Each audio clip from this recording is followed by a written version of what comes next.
danışıqlar gedir. Yəni o həm vətəndaşlar, sakinlər tərəfindən, həm icra hakimiyyəti, həm də ki, əlbəttə ki, investorlar yerlərə baxıb keçirilir, layihələndirmə işləri var. Müraciətlər vardı, amma tam dəqiqliyi ilə hardınız. Amma düşünürəm ki, yaxın zamanlarda bu hiss olunacaq. Sakinlərimiz də hiss edəcəklər bunu ki, artıq bu işlərə baxsın. Təşəkkür edirik. Tamam beğeniriz. Belirtmek isterdim ki eyni prensip Ilık su için. O vaxtda Amerika Birləşmiş Ştatlarının prezidenti Harry Truman vermişdi və o gün bəli, Amerika Birləşmiş Ştatları və İsrail arasında xüsusi bir bağlar mümkündür və burada əlbəttə ki İranda İslam inqilabının da kifayət qədər rolu böyük olub. Çünki bugünə qədər də yəni rəsmi Tehrandan, yəni 1979-cu ildən bugünə qədər rəsmi Tehrandan Amerika Birləşmiş Ştatları və İsrail arasında ən çox belə mənfi bəyanatlar verilən iki dövlət arasındadır. Hər biri birləşir. Bundan başqa bu günlərin heç kəsi sir deyil ki, Amerika Birləşmiş Ştatlarında uzun illərdəki hakimiyyətə gələn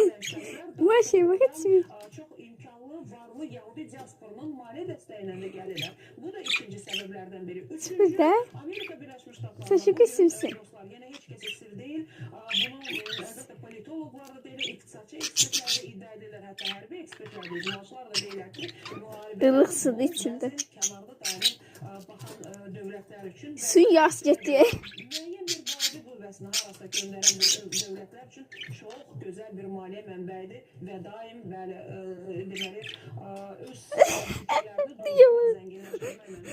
zənginləşdirməklə digər tərəfdən bəli müharibələr nəticəsində hansısa iqtisadi belə də kanallar bağlanır bəzi dövlətlərdə ki, onlar və həmsərhəd ölkələrə də öz iqtisadi belə deyək qaydalarını diktə etmək və öz məhsullarını daha çox satmaq və burada da bunun arxasında eyni zamanda iqtisadi səbəblər də təəssüf ki, dayanır. Burada güc kimdir, müqavilə kimdir? Bax, bu da önəmli tərəfi. Dostlar, və kimi müqavilə festivalı keçirib, gəlin bu gərginliyi biraz azaldaq. Deməli, Yinchuan şəhərində bir park var, dostlar, bəli. Və 30'a yaxın fərqli nəhəng müqavilələr burada var. Min illərdir Çin mədəniyyətinin bir hissəsi olan samandan düzəldilmiş müqavilələr zəm verici quşlardan qorunmaq məqsədilə hazırlanır. Bizdə maşallah iki taxtanın bir-birinin üstünə edirlər, başına verir taxı, bəylərdə görünən bir pencək taxı var. Amma burada belə müqavilələr var ki, Ne güzel.